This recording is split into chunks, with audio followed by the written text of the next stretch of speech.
Welcome to Whisper Tales, where stories speak to the soul. Not every hero wears a cape.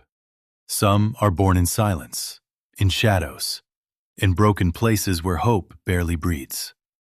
This is not just the story of a boy. It's the story of every soul that dared to dream louder than their circumstances. He wasn't gifted comfort, love, or privilege. He wasn't handed a chance. He had to carve one out of nothing. This story is for the unheard, the overlooked, the ones who rise from ruin and dare to speak into the silence. If you've ever felt invisible, if your beginnings were broken, if your voice was never heard, then this story was written for you. Let's begin. He wasn't born in a hospital. There were no soft blankets. No smiling faces. No welcome into the world. He was born on a cracked floor under a tin roof, while the rain leaked quietly from above. His first cry echoed through an empty room, and the woman who gave him birth turned her back and walked away. Not because she hated him, but because life had already beaten her spirit into silence. She had nothing left to give, not even to her own child. His father stood nearby, silent, reeking of alcohol. He didn't pick up the baby. He didn't even look. He took another sip and closed his eyes. That was the beginning. As the boy grew, love didn't. His father drank more than he spoke. There were no bedtime stories, no birthdays, no laughter. Only glass bottles. Only shouting. Only silence. And then came a new woman, his stepmother. She wasn't cruel with her words. She was cruel with her eyes, with her silence, with her food that never reached his plate. While her own son ate sweets, he licked dry salt from the kitchen shelf. While others played with toys, he played with torn slippers and shadows on the wall. He slept hungry, cried silently, and woke up each day hoping, just hoping, for a kind word. But none came. One day when he was just 10, she threw him out. Literally. First his clothes, then his slippers, and then him.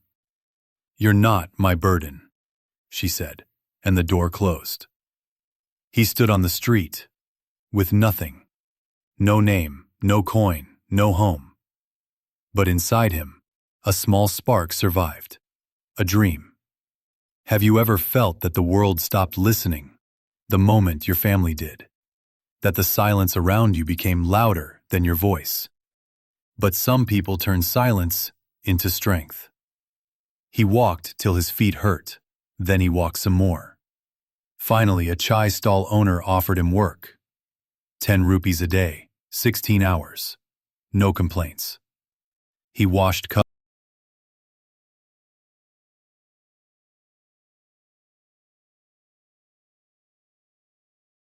Sometimes, success starts with seeing your name on something that belongs to you. Not for validation, but for identity. Years passed. He saved every coin under a brick behind the stall. At 15, he bought his first chai card. Rusty, shaky, but his. He painted his name on it.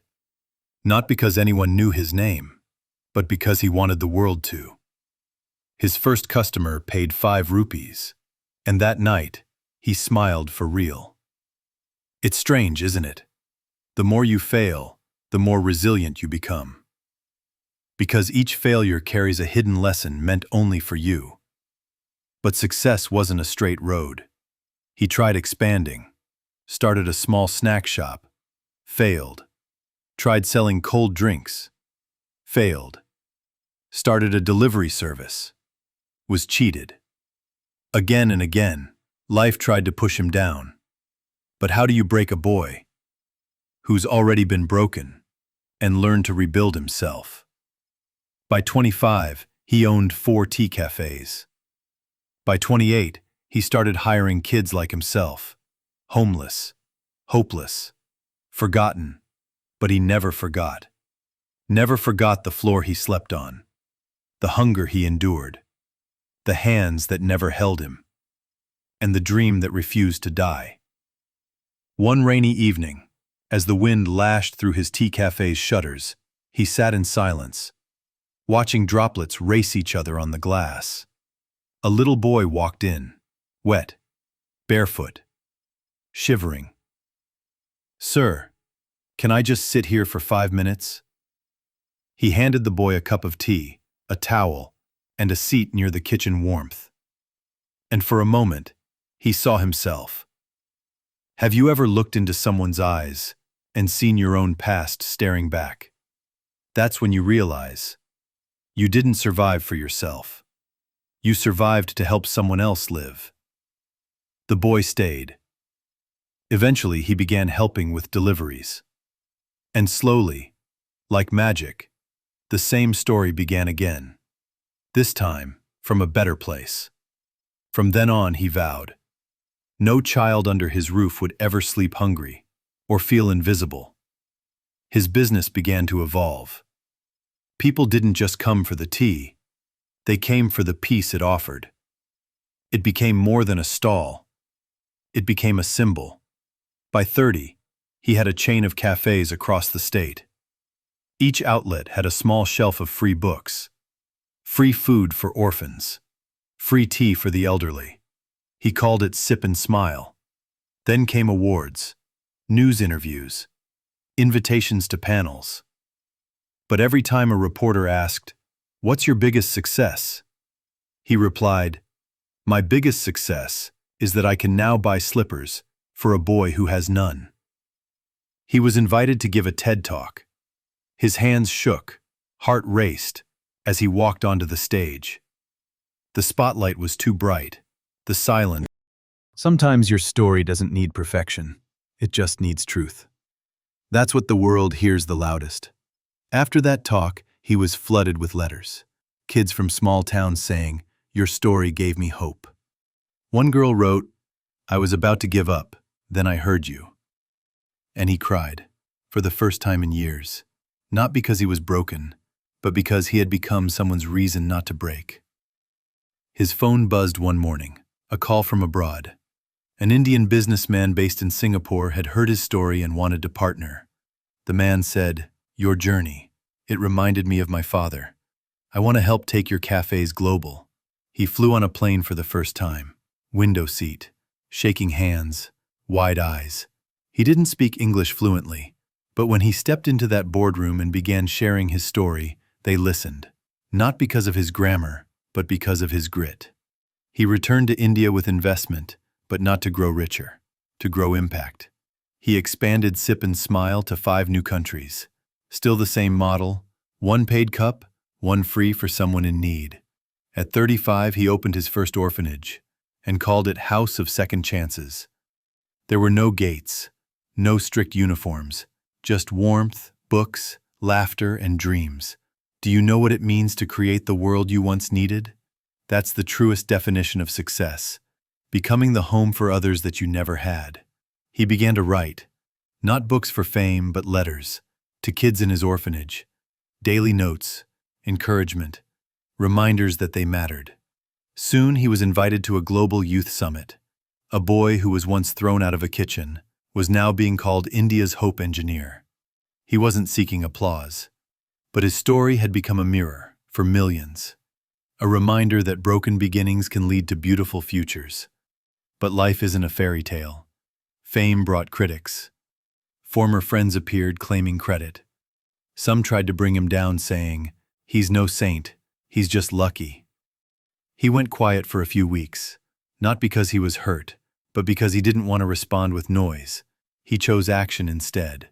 He doubled donations, spoke less, worked more, and every time someone doubted him, he hired another orphan, opened another library, sponsored another education. There are 2 ways to answer criticism: by shouting or by showing up. Silence backed by action speaks louder than any argument. One day, an old man visited his cafe. He looked at the wall where his childhood photo hung, barefoot, standing in front of the first tea cart. "I was that chaiwala who gave you your first job," the man said. Tears welled up. He hugged the man tight and said, "You gave me 10 rupees and a future. Now let me give you comfort and a home." He built a small vridashram, elderly care home, beside the orphanage. Old and young now lived side by side.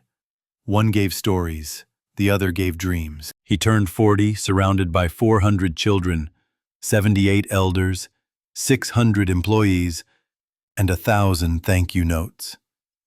He stood on the rooftop of the orphanage that night, alone under the stars. "I made it," he whispered, "not to the top, but to peace." Real success isn't about reaching a peak. It's about making sure you lift others as you climb.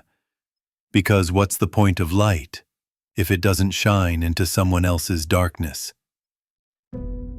That night, he began writing a book, not about his rise, but about his pain, the nights he almost gave up, the days he went without food. The title? He came from nowhere, but took his dreams everywhere. He sent a copy to every school he once passed barefoot. The response? Overwhelming. Kids started reading, teachers invited him, volunteers offered to help expand. He opened rural learning centers, blended tea education with basic literacy, launched an app for orphan support, even got approached by filmmakers for a biopic. He refused. "I didn't live to become a movie. I lived to become someone's reason to keep going." He started a podcast, titled The Empty Cup. Every episode shared stories of people who rose from nothing. The world began listening. People don't follow perfect heroes. They follow the ones who survived storms and still chose kindness.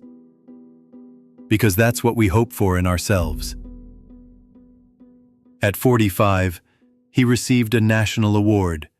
He held it up, smiled, and said, "This medal belongs to the boy who was once told he was a burden, and to every child still waiting for someone to believe in them." He had money now, recognition.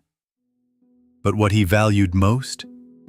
His nightly walks to the rooftop, his quiet talks with children, the smell of chai at dawn. Then one day, he met a girl named Mira, a volunteer at the orphanage. Gentle, smart, fierce. She wasn't impressed by his fame. She loved how he knelt while talking to kids. They married in a simple ceremony. Together, they adopted 5 children.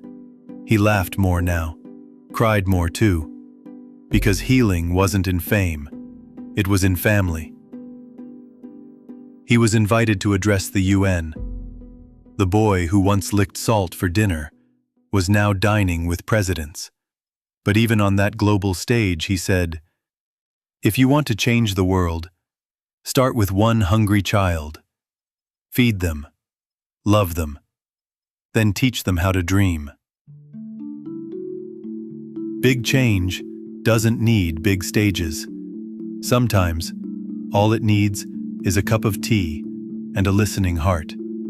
He came home to find the orphans had painted a mural, a little boy under a tin roof, reaching toward the stars. He began training young leaders. His model: compassion capitalism. Make money, use it to heal, repeat. He traveled to 30 countries, but home was always the same chai stall. Still running, still humble. And yes, the brick where he once hid coins? Still there, now covered in glass with a golden plate, where it all began. Now in his 50s, he writes letters to his younger self, reads them aloud to the kids. "Dear 10-year-old me," he writes, "you were never a burden, you were a seed, and today, you're a forest." We all carry a story the world needs. Not because it's perfect, but because it's honest. And sometimes, Yunzai's new goal, all someone needs, is to know they're not alone in the dark. He sits now on the porch of his orphanage, sipping tea. The stars above twinkle.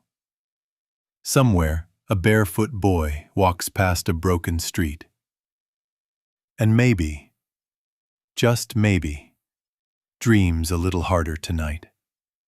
Because someone, somewhere, proved that even from nowhere, you can take your dreams everywhere. And that was his story. A boy who came from nowhere, but took his dreams everywhere. He didn't just rise, he lifted others with him. If this story touched something inside you, maybe it wasn't just fiction. Maybe it was your reminder that even broken beginnings can lead to beautiful endings. We'd love to hear your thoughts. Was there a part that stayed with you? Drop your favorite line or moment in the comments. And if you believe in quiet strength, unshakable dreams, and stories that listen back, then you found your space here. Like if it moved you. Subscribe if you'd like more soul-deep stories.